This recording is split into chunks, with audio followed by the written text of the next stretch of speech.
Bang Rey, benarkah kalau kita berbicara kecurangan itu sangat tergantung kepada basis politik tempat kecurangan, indikasi kecurangan itu terjadi? Tergantung di wilayah itu pemimpinnya politik, afiliasi politiknya dengan siapa? Iya kan, kecurangan ini kan bisa dibuat dalam beberapa skala kan. Yang disebut dengan kecurangan nasional, nah itu tadi terstruktur, sistematis, masif gitu. Nah itu biasanya untuk ukuran pilpres terjadi. Ya. Tapi ada juga kecurangan-kecurangan yang bersifat lokal. Yang lokal itu ya kepentingan lokalnya masing-masing. Jadi ya misalnya ada baliho tertentu diturunkan, ada baliho tertentu nggak diturunkan macam-macam. Ya itu lebih karena kekuasaan politik yang tumbuh di situ seperti apa. Dan kalau yang lokal-lokal ini nggak bisa kita generalisasi menjadi kegiatan umum kan.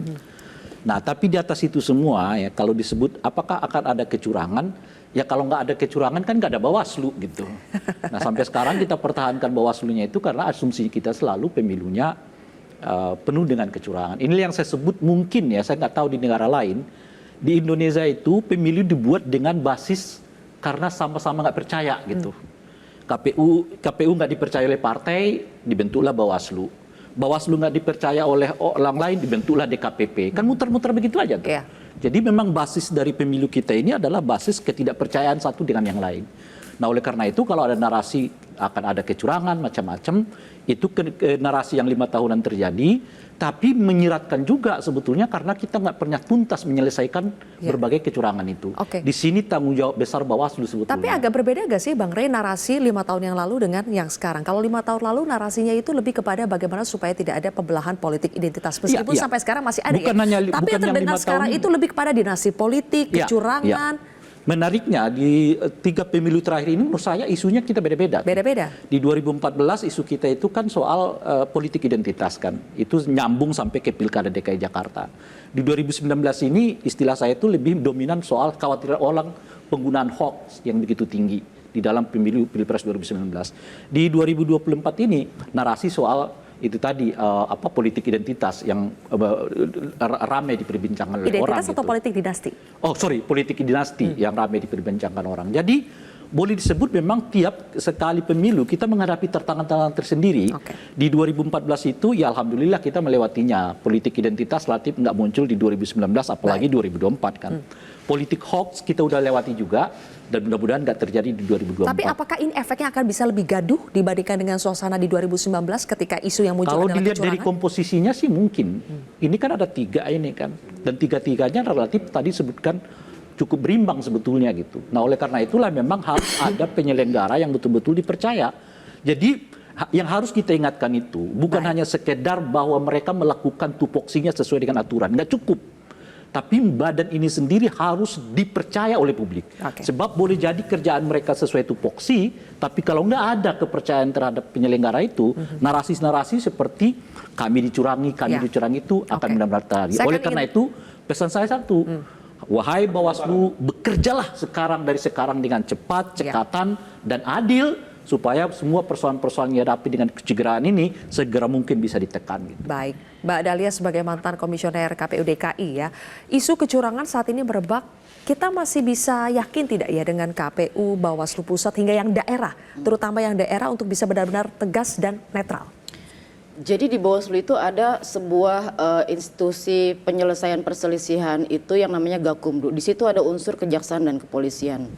Dan banyak kasus-kasus pelanggaran dan kecurangan itu mandek karena di Gakumdu tidak dianggap sebagai hasil final dari proses di Gakumdu, tidak dianggap pelanggaran, dan itu pada umumnya yang menyatakan tidak melanggar kepolisiannya.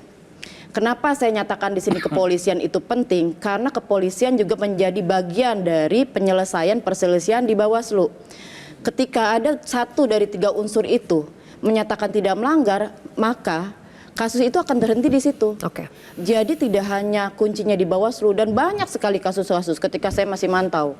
Kita menyatakan ini di Bawaslu kenapa? Jelas-jelas ini melanggar. Iya, tapi pada saat di Gakumdu menurut kepolisian enggak gitu.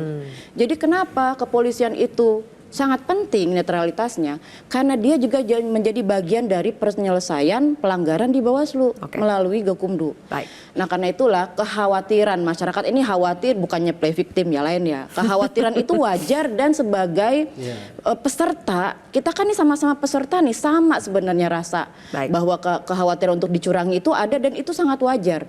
Dan itu penting. Kenapa kalau kemudian kita dilarikan untuk tidak khawatir, justru potensi kecurangan yang kita nggak tahu kan jadi lengah, bisa menjadikan kita lengah gitu. Oke, terakhir silakan ini mulai berbagi antara Bang Habib dan juga Bang Maman karena satu kubu ya. Kalau tahapan Pilpres 2024 kali ini kan sudah didahului dengan berbagai drama politik, drama di MK, padahal seharusnya pesta drama rakyat di itu MK juga. riang gembira Drama di MK juga. Nah, yang sangat bermasalah gitu kan. kita masih bisa tidak sih mengakhiri ini semua dan akhirnya fokus ya, harusnya ke kita visi misi berikhtiar ke sana dimulai dengan komitmen bahwa semua diselesaikan lewat jalur hukum ya.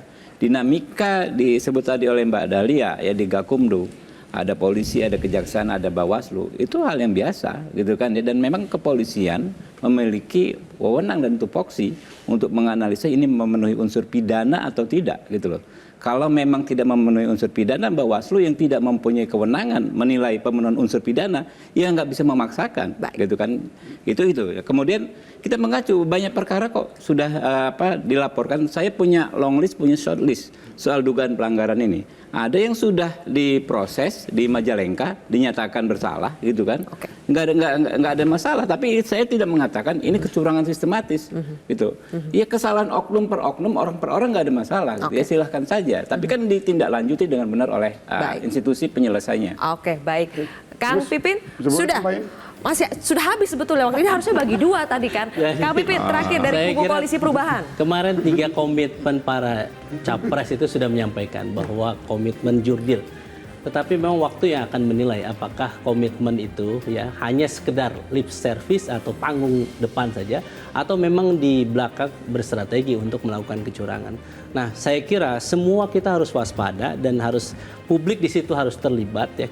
Makanya kita mengatakan pengawasan semesta, masyarakat harus melihat apakah nanti wasitnya, apakah memang lapangan ini memang datar atau miring. Saya kira disinilah poinnya ke depan menurut saya adalah bagaimana penegakan hukum itu harus adil bagi semua. Selama ada pelanggaran, kecurangan diproses, semuanya dilakukan, maka masa depan pemilu kita baik. Tetapi kalau misalnya ada tebang pilih karena satu didukung oleh pihak penguasa, yang satu tidak, maka disitulah yang akan menciderai pemilu kita ke depan. Saya kira kita sangat berharap demokrasi substansial kita yang kita dapatkan bukan hanya prosedural ya, hanya melapor kemudian diproses, tetapi tidak ada ujungnya. Ujungnya adalah bagaimana menghasilkan pemilu terbaik 2024 nanti. Baik, terima kasih kalau begitu Kang Pipin, Mbak Dahlia, Bang Eriko, terima kasih Bang Habib, Bang Maman dan juga Bang Rey, terima kasih sudah hadir di Kontroversi. Kita masih akan bahas ini berepisode-episode ya sampai nanti tahapan pemilu selesai. Terima kasih sudah menyaksikan Kontroversi. Saya Zilvia Iskandar pamit undur diri, sampai jumpa.